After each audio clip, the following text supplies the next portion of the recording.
Capítulo 1 da introdução do Evangelho segundo o Espiritismo. Objetivo desta obra.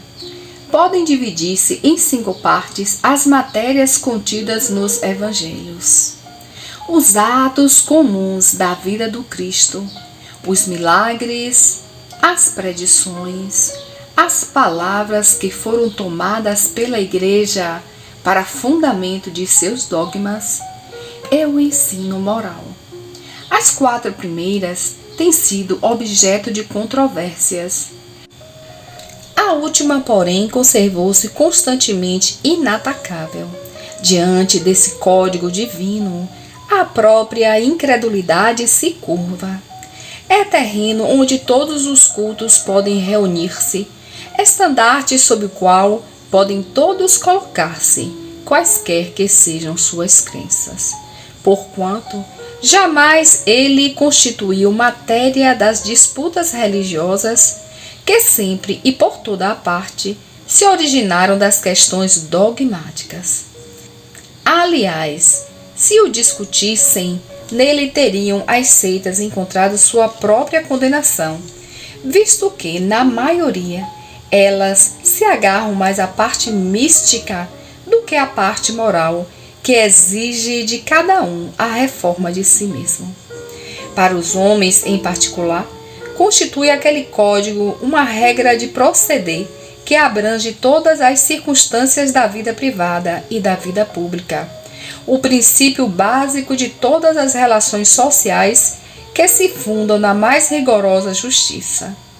É, finalmente e acima de tudo, o roteiro infalível para a felicidade vindoura, o levantamento de uma ponta do véu que nos oculta a vida futura. Essa parte é a que será objeto exclusivo desta obra. Toda a gente admira a moral evangélica. Todos lhe proclamam a sublimidade e a necessidade. Muitos, porém, assim se pronunciam por fé, confiados no que ouviram dizer, ou firmados em certas máximas que se tornaram proverbiais.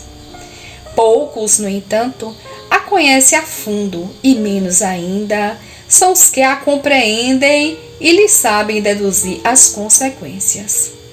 A razão está, por muito, na dificuldade que apresenta o entendimento do Evangelho, que para o maior número dos seus leitores é ininteligível. A forma alegórica e o intencional misticismo da linguagem fazem que a maioria o leia por desencargo de consciência e por dever, como leem as preces sem as entender, isto é, sem proveito. Passam-lhes despercebidos os preceitos morais disseminados aqui e ali, intercalados na massa das narrativas.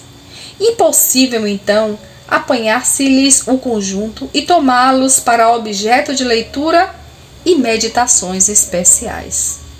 É certo que tratados já se hão escrito de moral evangélica, mas o arranjo em moderno estilo literário lhe tira a primitiva simplicidade que ao mesmo tempo lhe constitui o encanto e a autenticidade. Outro tanto cabe dizer-se das máximas destacadas e reduzidas à sua mais simples expressão proverbial. Desde logo, já não passam de aforismos privados de uma parte do seu valor e interesse, pela ausência dos acessórios e das circunstâncias em que foram enunciadas. Para obviar a esses inconvenientes, reunimos nesta obra os artigos que podem compor, a bem dizer, um código de moral universal sem distinção de culto. Nas citações, conservamos o que é útil ao desenvolvimento da ideia, pondo de lado unicamente o que se não prende ao assunto. Além disso, respeitamos escrupulosamente a tradução de Saci, assim como a divisão em versículos. Em vez, porém, de nos atermos a uma ordem cronológica impossível e sem vantagem real para o caso, grupamos e classificamos metodicamente as máximas segundo as respectivas naturezas, de modo que decorram uma das outras tanto quanto possível. A indicação dos números de ordem dos capítulos e dos versículos permite-se recorra à classificação vulgar, quando oportuno.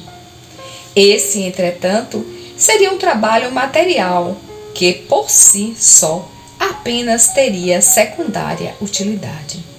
O essencial era pô-lo ao alcance de todos, mediante a explicação das passagens obscuras e o desdobramento de todas as consequências, tendo em vista a aplicação dos ensinos a todas as condições da vida. Foi o que tentamos fazer com a ajuda dos bons espíritos que nos assistem. Muitos pontos dos evangelhos, da Bíblia e dos autores sacros, em geral por si sós, são ininteligíveis, parecendo alguns até irracionais, por falta da chave que faculte se lhes apreenda o verdadeiro sentido. Essa chave está completa no Espiritismo, como já o puderam reconhecer os que têm estudado seriamente, e como todos, mais tarde, ainda melhor o reconhecerão.